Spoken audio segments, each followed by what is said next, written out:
It's been a long time. I shouldn't have left you. This is Dr. Jason Johnson and my three things for the day, politically, culturally, and otherwise. So for those of you where this is your first time, please like, subscribe, and share. You can like, subscribe, and share right here at the bottom. What I do is I talk about my three political things of the day. You will see the first minute on Instagram. You will see the first minute on Blue Sky. You'll see the first minute on Twitter. I'm always call it Twitter. Doesn't matter what Elon Musk called it. But you see the entire discussion. That will be on my YouTube channel, Dr. Jason Johnson. So what are my three things for today? Well, today's the Epstein edition. I have some real strong thoughts about Epstein. So number one, what actually happened today? Why is it important? Why should it matter one way or another to you? And then number two, what I think is going to be the eventual result of this. And then number three, what we could actually see politically down the road from what the vote was today. So let's start off really simple. Today, the House, pretty much all but unanimously with only one person, some sort of wacky guy from Texas, the House got together and actually voted to send a petition to the DOJ to release the Epstein Files. The legal technicalities of this aren't nearly as important as the political reality, which is after running on releasing the Epstein Files, which is what Donald Trump ran on, and then backtracking for most of this year, he finally flipped the script last year and told all of his minions, told all of his clones, told all of his pawns in the House of Representatives who are Republicans, including Mike Johnson, who's the speaker, hey, this is hurting me politically. I don't want to look like I'm standing in the way of pedophiles and child sex traffickers being held accountable. So I want you guys to all turn around and vote in favor of this. And that's what happened. That is basically what happened. This is no change of heart. This is no huge, deep reflection on the part of the Republican Party. This is literally just them listening to whatever Donald Trump said to do. If Donald Trump had not changed his mind, there still probably would have been enough votes, but almost every single Republican would have voted against this. So this is not a reflection of them having moral character. This is sort of a continuation of their absolute capitulation of their responsibilities to the public, to justice, to the victims, in favor of whatever Donald Trump wants. The other thing that happened today, which is important, is we saw a conversation as of this recording that the Senate Republicans, Thune, who's leading the Senate, says that they will make a vote soon as well. They say they're going to vote. They say they're going to have this handled. They say they might do it as soon as Tuesday night. Important thing to remember about this is that even if there is a vote on releasing the Epstein Files, it ain't like they get released tomorrow. They don't. What ends up happening is they have 30 days from this petition to release them. 30 full days. A lot can happen in 30 days. If we go just from this day in particular, today is what, the 18th of November? 30 days from now is a week before Christmas. Who wants to be talking about the Epstein Files a week before Christmas? So we don't know how soon these documents are going to be released, even if we know the documents themselves are now free to be released as soon as the Senate does their vote. So that's what happened today. There's a simple vote. Nothing's been released yet. Republicans are still capitulating to Donald Trump. Nobody showed any sort of moral courage one way or another. And I add to this because all the people who are saying, oh my gosh, look at Lauren Boebert and Marjorie Taylor Greene and basically the Republican version of the squad. Look, most of those people had already been on board with voting yes. So that's not like a huge change one way or another. Now, number two, what do I actually think about this? And this is why I'm literally doing this video walking around at the mall near my house, because usually I would wait to get home. But I think this is really important because it's just something that's always bothered me about this entire Epstein case. And I'm going to be 100% honest with you. It's not that it doesn't matter to me. I think it matters a lot. I care about the victims. I've actually met some of the victims of Jeffrey Epstein and Ghislaine Maxwell's violence and very potentially Donald Trump's violence. But if I don't see or I don't have any reason to believe that anyone's really going to be held accountable for what happened, then releasing the files is a good thing morally, but not practically and not justice-wise. That's what's always bothered me about this. I mean, the reality is that the Epstein Files, I think a lot of people have mistakenly thought that they're this huge treasure trove of information that nobody knows. Lots of people have actually seen the Epstein Files. There are people in the Department of Justice who've seen the Epstein Files. There's members of Congress who've seen the Epstein Files. There's thousands of them. It's not just emails, it's also audio, visual. It is the evidence of years of investigations into Epstein's sex trafficking, him and Ghislaine Maxwell. So it's a lot of information. A lot of people have already seen this, right?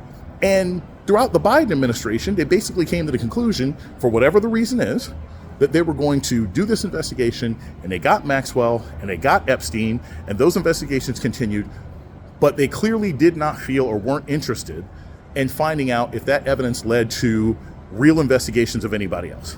And that was under Biden. Does anyone really think that the release of these documents is going to compel Pam Bondi and this Trumpian Department of Justice to pursue justice against anyone? No, they're not going to. They're not going to hold anybody else accountable. You could have 1,000 documents with Donald Trump saying, hey, I abuse children. You could have 1,000, you could have pictures, you could have visuals. We basically have a lot of circumstantial evidence anyway. The kind of evidence that's already out there with him and his relationship with Epstein would probably put any regular person in jail by now. So does anyone actually believe? Because I don't believe that the release of this information will end up holding anybody else accountable, which is why I've always been kind of disappointed at some of the ways that this is discussed and talked about. This is not a truth and reconciliation situation. It's not South Africa. It's not just the release of this information is justice in and of itself. These women were tortured and abused, and they were children.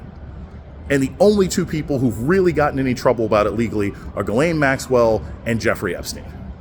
Everybody else has pretty much been able to get out scot-free. When I was sharing this with my students a couple days ago, it's not original, right? Other people have made this joke, but a lot of my students were referring to Trump as, Epstein is sort of the white Diddy, right? Like, same kind of crimes and everything else like that. But Diddy went to jail, right?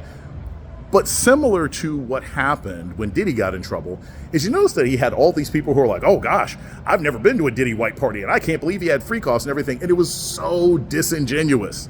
It was incredibly disingenuous. Why? Because Diddy's had tons of parties. He had parties all over the world, all over the country. He had white parties. I have friends who went to Diddy parties, right? And what does that mean? Even they told me, they're like, yeah, it was a party. We stayed downstairs with the DJ. If there was crazy, freaky stuff going on, it was probably upstairs, and I didn't go. It's the same thing with Epstein, but worse. If you know Jeffrey Epstein, you had to have known his reputation. If you went to Epstein Island, you had to know what he was doing. So anybody who was connected with this person is highly likely guilty of something, bare minimum moral turpitude. But I don't think that this administration will be remotely interested in holding any of those people accountable. They might get embarrassed. Okay, Larry Summers says, I'm going to step away from public life. Okay. Fine, Larry Summers. But that doesn't hold you accountable for anything. That is you punishing yourself to a life of wealth. Okay. And so that's always been sort of my thing about the Epstein files. It's like, if no one's going to get held accountable in any real sort of way, if no one else is going to go to jail, if no one else is going to end up doing a perp walk, I think it's good to release them, but it's ultimately a tempest in a teapot. And the last thing about this before I go to number 3 is this. We now it's Project Veritas, so you always got to be careful about that sort of thing.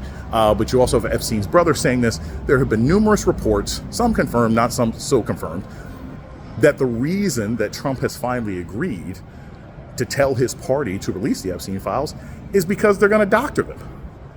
And they probably will.